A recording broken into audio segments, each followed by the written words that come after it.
Welcome to the Bainbridge Island Senior Center Something to Talk About program. These programs are held on Monday, Wednesday, and Friday on Zoom and are being recorded for those who would like to view it on a YouTube page at a later date. These programs are sponsored by Fieldstone Communities of Bainbridge Island. Fieldstone offers memory care, independent living, assisted living, in addition to day stay and respite programs on the beautiful campus in Rolling Bay. For more information, call 206 594 1010 and you can learn more. We would also like to acknowledge that we are gathering on the ancestral homeland of the Suquamish people, the people of the clear salt water who have lived on the water of the Salish Sea since time immemorial. We honor them and are grateful for their hospitality. Ocean. So today we are welcoming our beautiful Ann Lovejoy to talk about gardening, our monthly visit, and with the cold weather that's just raging our country right now, especially our region, this is great for us to talk about this. So with that being said, I will hand the mic over to Miss Ann. Thank you, Lena. Yeah, I was saying to Rita earlier, let's talk about the weather. Like, it's a hot topic, or rather, a very cold topic, right? The thing that always happens when we get these cold snaps, and I got to say, in all my 35 years here, or gosh, 45, I don't even remember now, but I came from back east where this wouldn't have been a real cold snap. This would have just been whatever. But here, it's a pretty big story. Like, literally, there have not been a stretch of days that were under freezing like this for so long that it's pretty much historic. So we don't really know exactly what's going to happen because of it, but we do know that something did, right? And one of the things I was always tell people after a hard freeze like this is don't do anything. Just wait. It's really hard to tell exactly how much damage might have been done.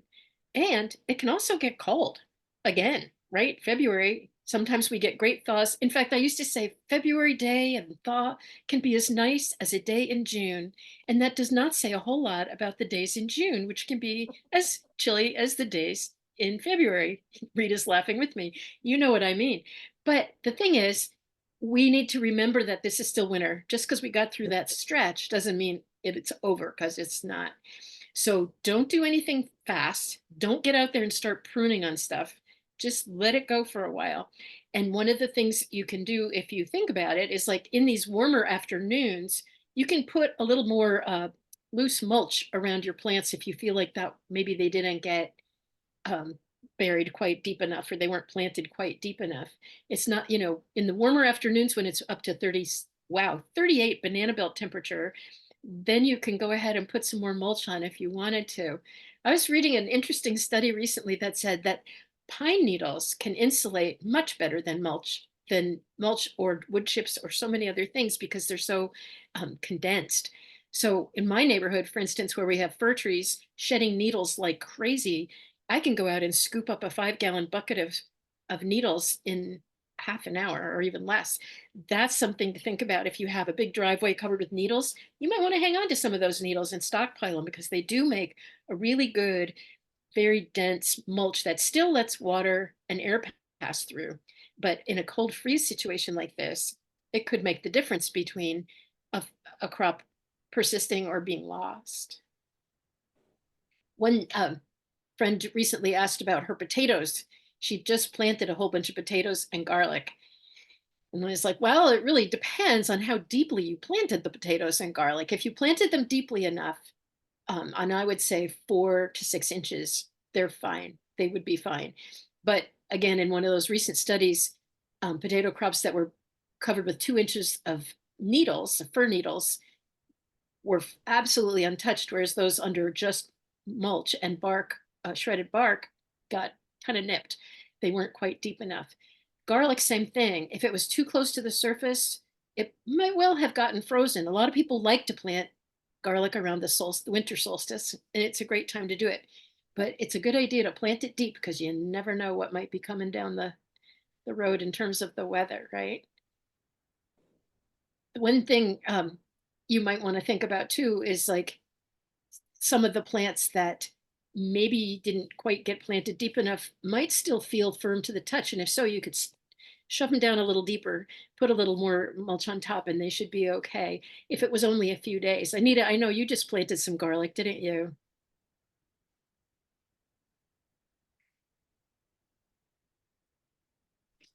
I haven't planted it yet. Every day I want to go out, it's either raining, and I thought it's probably not good to plant it in the rain, or then it started freezing. So my garlic is still in my cupboard.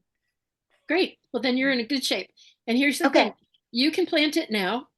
Rain, it okay, doesn't mind at all, but plant it deep. Plant it more like 4 to 6 inches deep, not just like okay. shallowly, and make sure it gets way down in there. Because if we do get a freeze, it's unusual for the soil to actually freeze here in the Northwest.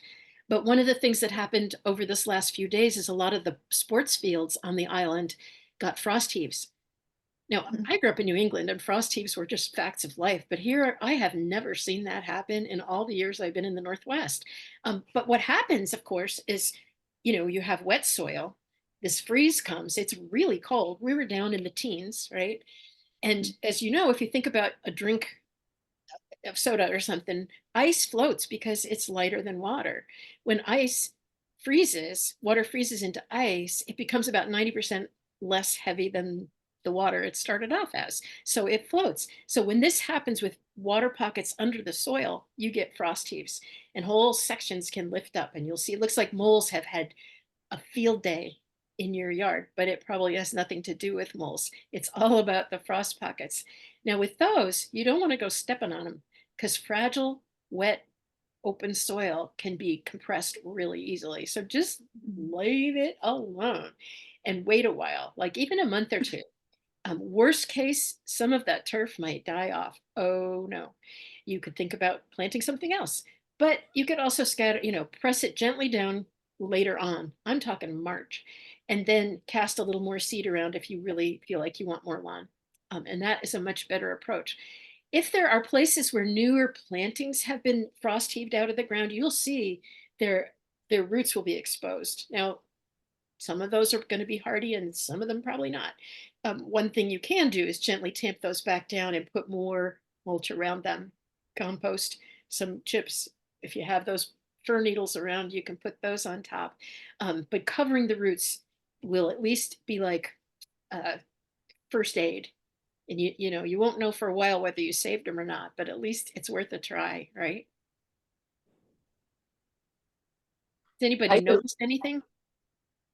a lot of times I use cedar boughs to Mhm. cover like my stuff. And when I first started doing it, I did it because I wanted the planters to look a little tidier. Then I didn't cut everything down, but I just put them on there, and that way I could kind of tell. And it works really good. It keeps them insulated. I went to the kids and got some and put them on my pots here on my deck. Uh, so we'll Yeah, see you what. could have just gone to Waterfront Park, Rita, because boy, the blowdown was everywhere after that big wind last week. Oh, yeah, probably. Yeah. That's a good idea because just even putting a loose, bare, airy bough, like a Right. evergreen bough, over the top of plants can give you anywhere from 3 to 5 degrees of protection. It's pretty impressive because it creates that air bubble. And 2 or 3 branches is better, even, right? Because Right. they're light, airy, they're not going to press down, but they will help keep that soil bubble a little bit warmer. Definitely good idea. And I had a couple fuchsias on my deck, and I have left them out, but they do look more sad with this cold. And I had toyed with the idea of bringing them in, just putting them inside, but I didn't do that. Do they even have a chance now of surviving? It really depends on how big their pot is and how deeply you planted them. One couple of years ago, Rita and I planted a whole bunch of 30 or 40 hardy fuchsias up in the back garden at the senior center. And we, because the previous year had been really cold and a lot of people lost some of their hardy fuchsias, we planted them really deep. That's a plant that you can plant. Usually you want to plant in a pot at the same level that it was in the pot. So the roots are under, not exposed at all, but also that they're not Mhm. planted up to their nose. Hardy fuchsias are one of the plants you can plant really deep, like a tomato, and it will continue to make roots and take that, and that gives them a lot more resistance to the freezing temperatures. So Okay. one thing you could do, I mean, you can always bring hardy fuchsias inside because they can grow all year indoors if you wanted them to, just like, geraniums, right? Okay. Yeah, but if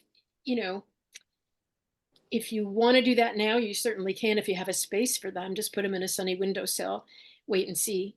And those you could cut off if it looks like if you bring them indoors and they're in the warmth, they're gonna start doing what they would do outside in a month. They'll start doing it in a week or a couple days, which might be turning black, getting all wet and mucky.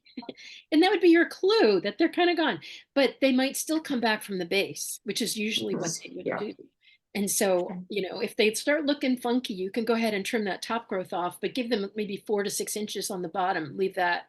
And then if you see new growth coming, wait till it gets a couple inches high, then you can remove the rest of the top growth that's gotten hammered. Does that make sense? Mhm. I Okay. have fuchsias outside that I put mulch on, and so I'm hoping that they'll be fine. Some of them are better established than others, but I'm hoping that what you were talking about having some little blanket available will keep the roots a little warmer.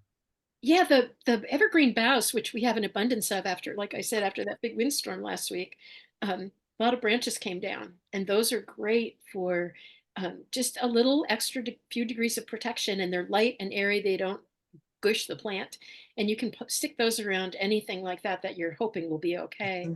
Francis, did you have a question? Uh-oh, you're muted, I think.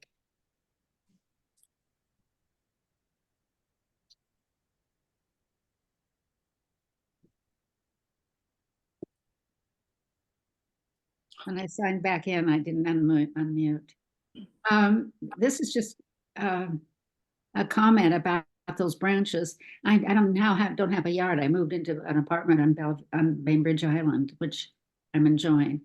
But people wondered what they could do with their evergreen wreaths and their Christmas trees. Well, if they have a yard and even if it wasn't freezing over Christmas, you could just cut them up and use them. And know that in some areas, Boy Scouts will pick them up on a certain day. But if you miss that, if you're out of town, I like the idea that you can use those boughs. Sure, just take the tinsel off, right? Yeah. I used to And do that welcome, all the Francis. time. We're glad to have you on the island. Yeah, and if you haven't recycled your wreath or your tree yet, of course you can cut it up and put it in the green waste as well.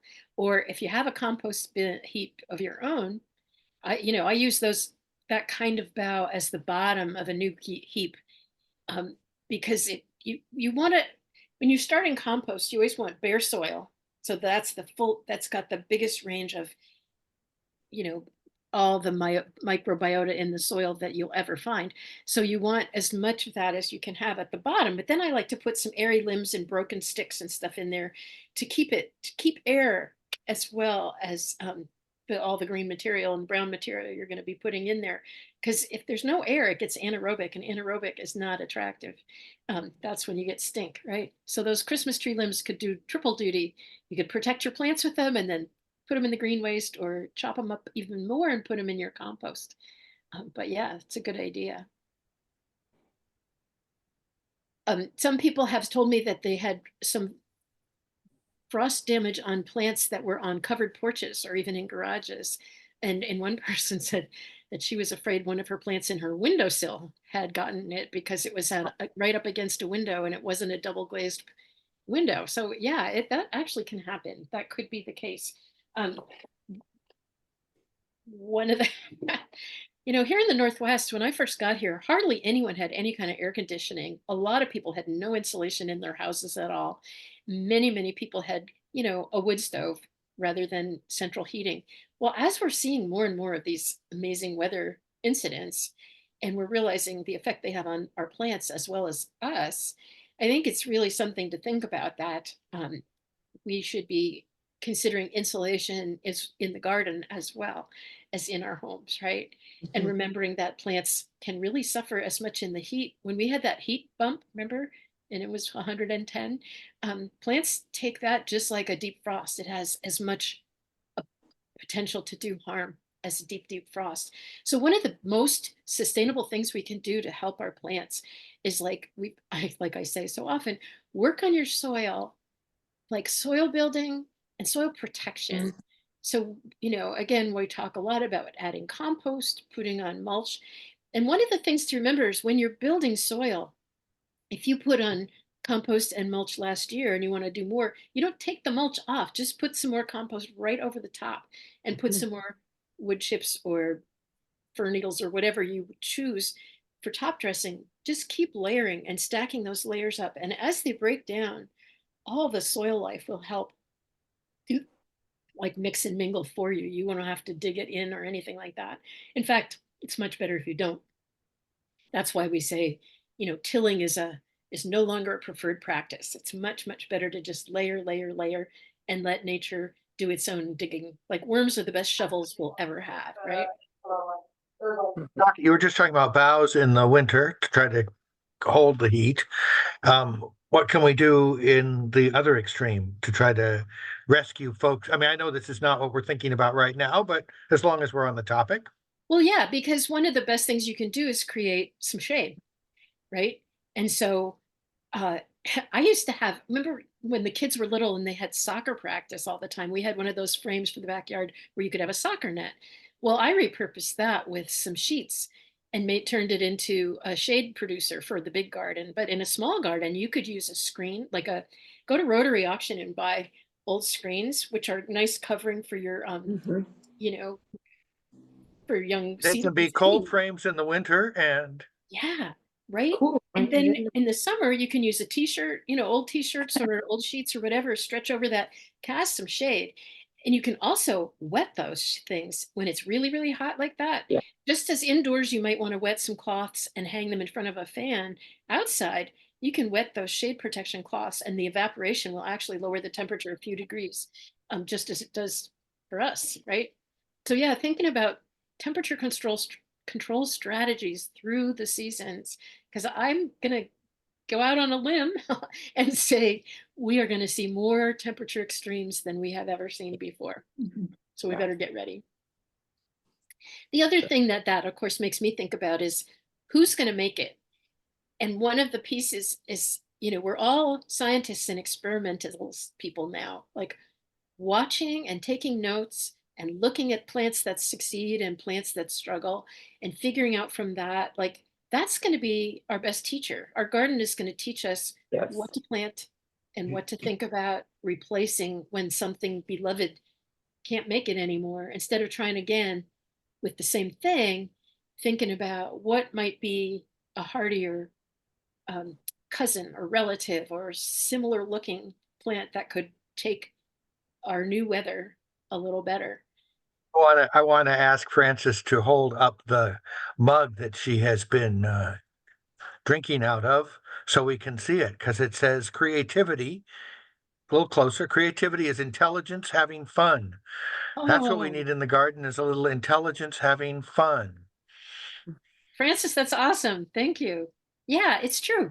And right. I mean, I think a lot of times when we talk about climate change and it's terrifying and horrifying and all those things, but it is also an opportunity for great creativity, right? It's one of the human strengths. So experimenting and trying new things and keeping notes and trying to remember, which for me is one of the hardest things. It's like I have had areas of the garden where I try to always leave the little tags, even if the plant dies, I leave the tag there because otherwise I'll go, that looks like a great place for. If there's two tags there that already say that plant name, then I know it is not a great place for. I better not try again. So, Like your memory. It's like then you have to remember to keep notes. right? Because you're like, why are those there? Oh no, it was my mouse graveyard. They look like little tombstones for mice, right? All over the place. But um, yeah, I used to keep garden journals and I got really tired of writing over the same thing. Da, da, da, da, da. The thing though is like being willing to experiment, willing to try new things, and to remember, it's really sad when we lose beautiful plants that we love, but it's also an opportunity for more plants. And no gardener I know is ever sad about that. Yeah. Right? I think one way to get over some of the grief is to add the cost of whatever you lost to your budget for this year's garden. Yes. For sure. Right? Yes. I was Well- saying, before that, it's important not to start trying to prune things too early. And that I can't say that too much because I know, especially the tidy minded people, which you all know, it does not include me. But if you are tidy minded and it bothers your eyes, then maybe the boughs are the good solution. Cover them with boughs, like Rita said, keep it looking a little nicer, and it will keep you from getting in there and chopping off too much too soon. Because that is a temptation. I understand that. But When it's can I go after my roses? How long do I have to wait? you have to wait at least till the middle of February or Yeah, even end of smart. February because that's another traditional time for getting. Actually, it's sort of like washing your car and making it rain, Mhm. right? Pruning your roses too soon is guaranteed to bring on another freeze. So just wait, Yeah. right? But when you do, I wouldn't really want to do look at that those, for all you guys. After this weekend, that would be the wrong move. right? When you do decide to prune the roses, really look at them though. You don't just do a buzz cut across the top. You kind of look and pick 3 to 5 good looking stems and then cut them above an out facing bud. And you can see the little nubby buds. They're like little red uh, crescents kind of on the stem, and there'll be some here, some there. But look for one that's facing outward, not another inward, because Right. that's going to throw the way you want. And then all the little scraggly bits, you can just get those out of there. And all the black, brown, gray, funky looking stuff, you can get that out of there too. And once that's all gone, then you can really get in there. And roses are another plant that you can plant quite deep. Um, Years ago, there used to be a real problem with hardiness of roses, and they've been bred to be a lot tougher than they used to. But these days, most of them are going to be pretty hardy. But I will say that after the kind of freeze we've just had, you may see some of the roses not coming back. And that again is a golden opportunity to look for some of the sturdier ones. Some of my favorites are from Canada. Their Canadian series called the Explorer series. And Mm. those are some tough roses. And they get hot and they get cold. So those might be good places to look for alternative choices when we come to What was the name again for the Canadian roses? the Explorer series. Yeah, those are good ones. Um, I think, we're not alone in experiencing a lot of climate shifts and extreme weather. And so the hybridizers are working too, working hard to try to figure out how to keep up and try to make plants a little more resilient. But again, one of the things I like to do is think about native plants from not immediately south of us, but maybe a couple, 100 miles or 200 miles south of us and see if some of those, like the manzanitas, are really huge, beautiful families. We've hardly seen them up here because they didn't traditionally survive very well. But in last decade or so, we're finding that they do. Things have changed enough. We get enough summer heat. And in fact, some of the winter cold is something that they can relate to. So keeping that sort of 200-mile radius is a good way to think about choosing plants, Mm. from southern Washington, northern Oregon, even sometimes some of it from northern coastal California. I don't know if you all know that the USDA just upgraded or changed its hardiness zones, but that's in response to what's going on in the world. So we are not really zone 8B anymore. We're considered zone 9 now, for whatever that's worth. I don't know. But that's why we planted crepe myrtles at the senior center because those were traditionally something that didn't grow here at all. And now we've got hybrids of our own southern species that are tough, hybridized with some of the Asian species that are a little more frost tolerant.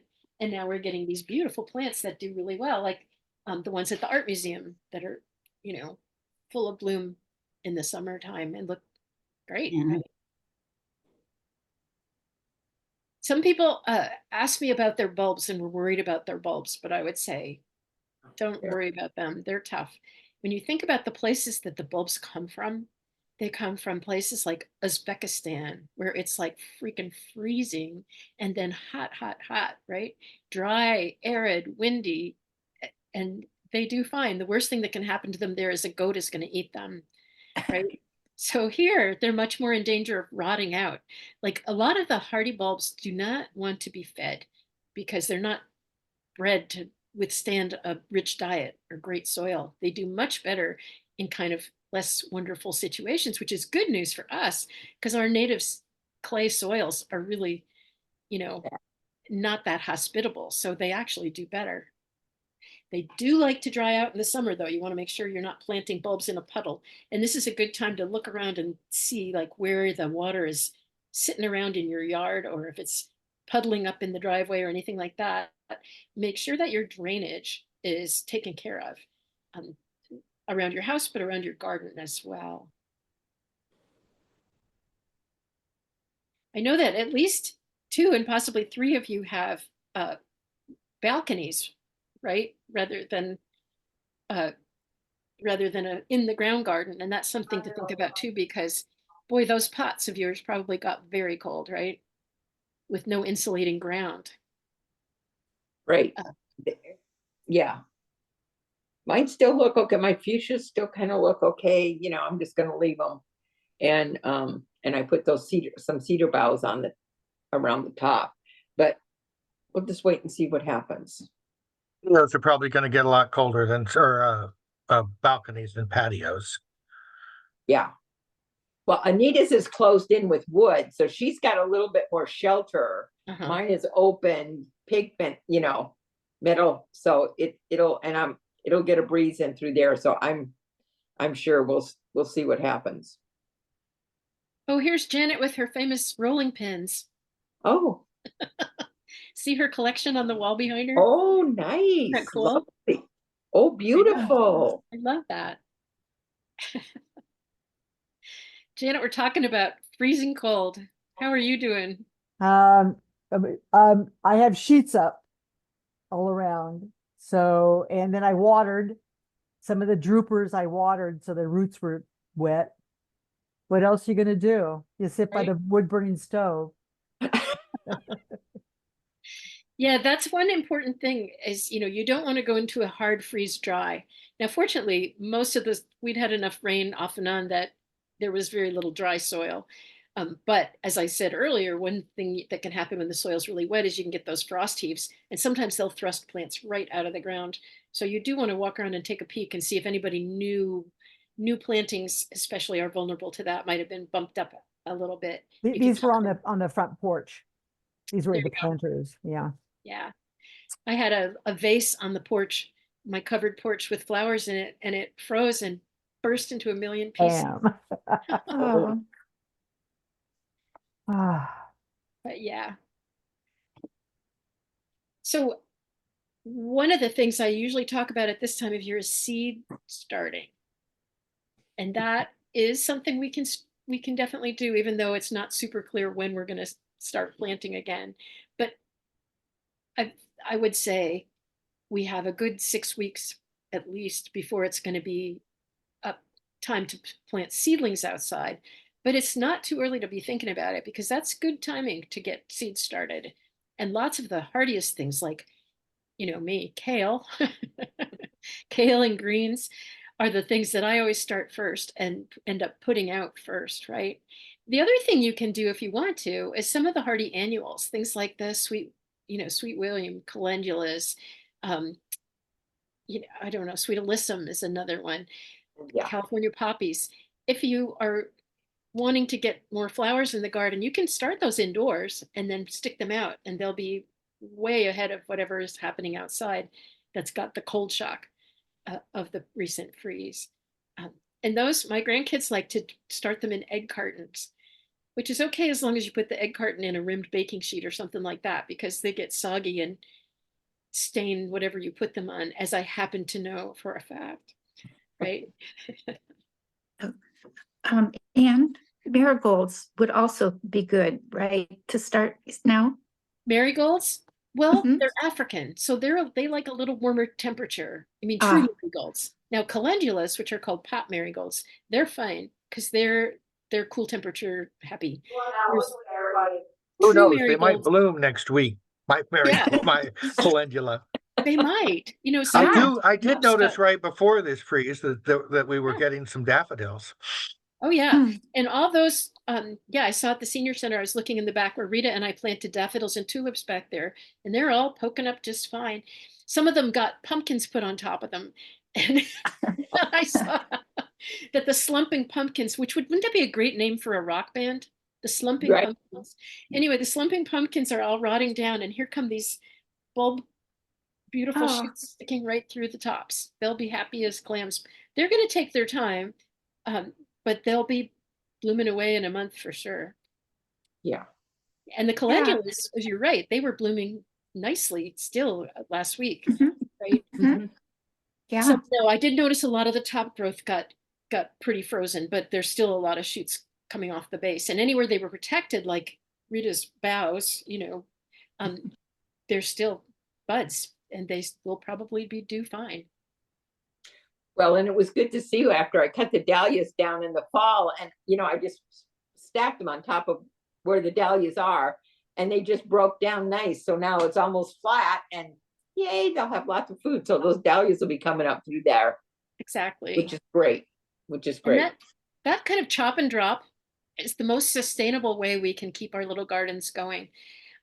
It's one of the precepts of organic sustainable gardening that all the plant that nature does, the nutrients that nature designs for each plant is contained in the plant, really. And so when we take it away and make compost and bring it back, that's good.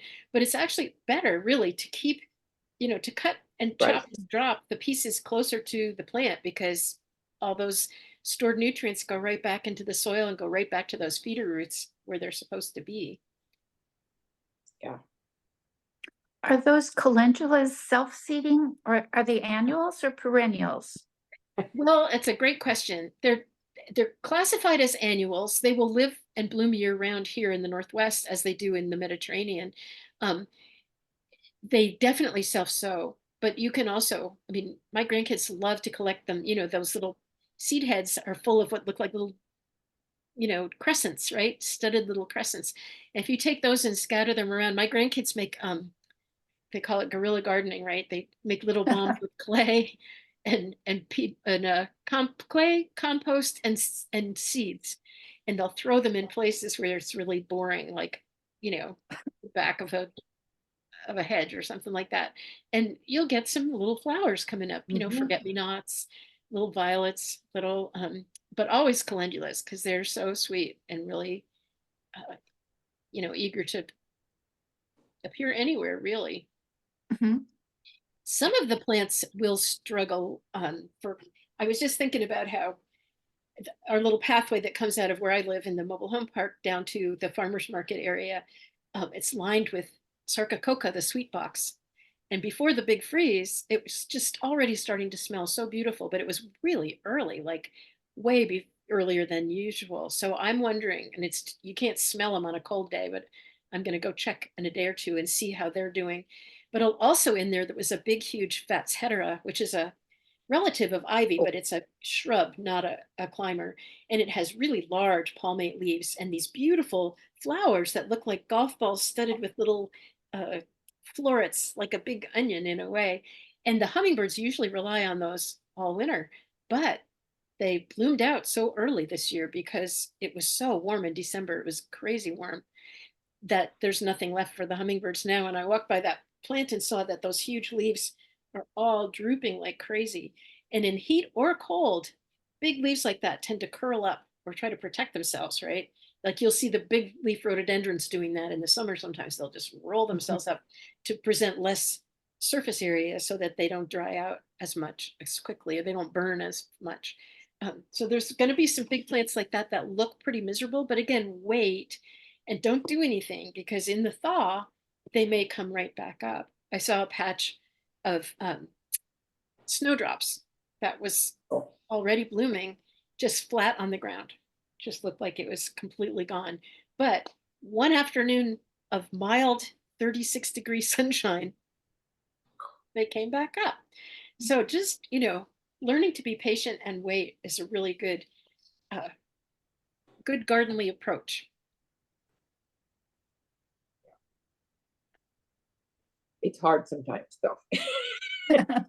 It is, and that's where the seed starting can come in, because if you're just itching to do something, you might want to do that indoor thing. One thing you can do, which is really fun, I think, is take all your old packets of stuff like kale, lettuce, cabbage, kohlrabi, anything like that you didn't use them all up, and maybe they're not good, maybe they still are, but you can, get one of those those plastic eggshell but things that salad mixes come in, and oranges and stuff like that, and put some soil in it and poke holes if it doesn't have holes, but they usually do have holes in the sides and bottom.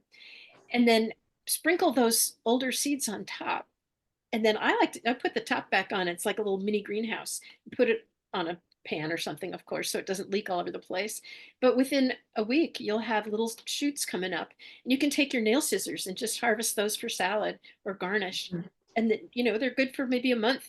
And then you start another box, right? And those you can do immediately. It's really fun. And they taste good. Like a lot of those things, radishes, they're really peppery little things. And of course, they're full of all the first burst of real flavor, which at this time of year, that's really kind of a wonderful blessing. So we'll go perfectly with the tomatoes that you had us put in our refrigerators after slow cooking. Yeah, exactly. That's another thing. Yeah, pulling out summer from I have yesterday I brought out a little container of pesto I'd made in the summertime and made some sauce, and it's like it is the breath of summer in the middle of winter. It's so sweet. And yeah, if you slow roasted your tomatoes and froze them, this is a great time to dig them out and make pasta sauce or a casserole, something like that. Also, if you think that your rosemary might have gotten frosted but doesn't look like it yet, you can start gathering it and make rosemary garlic salt right now. And it will be wonderful and make your whole house smell great, right? Yes. To do that, you just grind them up together. I use about a cup of rosemary stems and maybe a quarter cup of garlic cloves and a cup of kosher salt.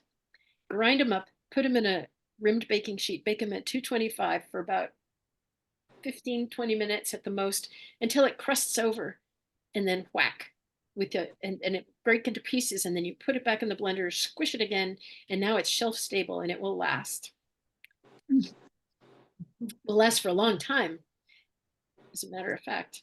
So I wonder if anyone else has anything you've been wondering about.